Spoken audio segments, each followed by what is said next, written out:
Viscri, poteca din spatele curților, până la Biserica Fortificată, județul Brașov, Transilvania. Am ajuns în satul Viscri și vom lăsa autocarul în parcarea din dreapta. Din parcare intrăm pe poteca din spatele curților, integrată în rețeaua Colinele Transilvaniei. În dreapta vedem pășunea folosită de caii Transylvania on Horseback, iar în spate Biserica Fortificată, prima noastră țintă.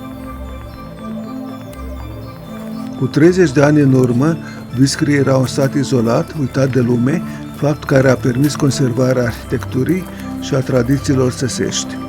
În această situație, în 1998, satul a fost descoperit de regele Charles al Marii Britanii și care a rămas iremediabil îndrăgostit de aceste locuri.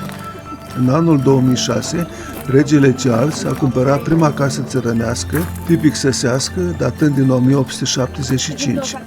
La stânga, Casa Regelui, 5 minute. La dreapta, Biserica Fortificată, 10 minute. Continuăm spre biserică, pe care o zărim în față. Poteca din spatele curților este un traseu de plimbare romantică, ecvestru sau pe jos, printre grădini, evitându-se ulița centrală și mai zgomotoasă a satului. Regele a restaurat vechea casă săsească, oferind un model de salvare a patrimoniului medieval. Regele a promovat frumusețea locului în nenumărate interviuri, Viscri începând să stârnească interesul europenilor și să devină un căutat obiectiv de vacanță. În paralel, diverse organizații, precum Mihai Eminescu Trust, au implementat sute de proiecte de restaurare în Viscri, începând cu anul 1999. Au fost restaurate case, biserica, clădiri istorice, s-au pavat drumuri și s-a sprijinit dezvoltarea antreprenorială locală. Viscri a devenit o destinație de poveste.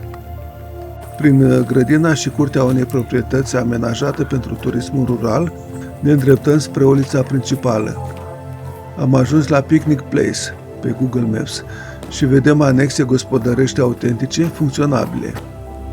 Deși numărul etnicilor sași rămași în Viscri este foarte redus, se încearcă și se reușește păstrarea tradițiilor și dezvoltarea așezării, inclusiv, foarte interesant, prin revenirea unor etnici sași și chiar prin instalarea unor familii de tineri care au renunțat la viața agitată din orașe românești sau europene și care au început afaceri adaptate acestei lumi rurale renăscute.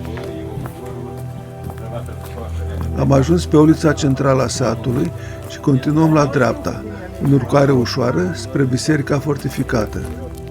Admirăm arhitectura tradițională a caselor țăsești, divers zugrăvite.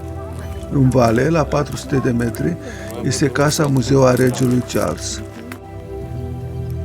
Vom face la dreapta, pe lângă școala primară. Activitățile turistice recomandate pentru Viscri sunt vizitarea satului, a Bisericii Fortificate, a Casei Muzeu Regale, plimbări pe jos sau călare, descoperirea tradițiilor culinare și a celor meșteșugărești, croșetat, fierărie. Remarcăm iar arhitectura săsească rurală, cu gospodării lipite una de alta, dar prevăzute cu porți înalte, boltite, care să permită trecerea carelor încărcate cu fân. Șosetele croșetate de femeile din sat au devenit un brand local. Vis-a-vis de șosete, o superbă casă zgurovită în vestitul albastru de Viscri are poarta decorată cu o rugăciune tradițională de protecție, scrisă în germană cu o ortografie arhaică. Dimineața, când mă trezesc de vreme, mă gândesc, o Dumnezeule, la tine. Seara, când dorm liniștit, gândește-te tu la mine. Mihail Orent, 1879. Sub text sunt schițate elemente vegetale, pomul vieții, flori, având o profundă încărcătură spirituală. Puțin mai încolo, pe lângă șosete, avem oferte locale de brânză de bivoliță, siropuri naturale, dulcețuri, gemuri și palincă. Intrăm în incinta Bisericii Fortificate, construită de etnici sași în secolul XIII, într-un rar stil arhitectonic romanic, cu trecere la gotic, pe locul unei mai vechi capele secuiești din calcar alb, care a dat și nume așezării, Weißkirch, adică Biserica Albă, de unde și românescul Viscri.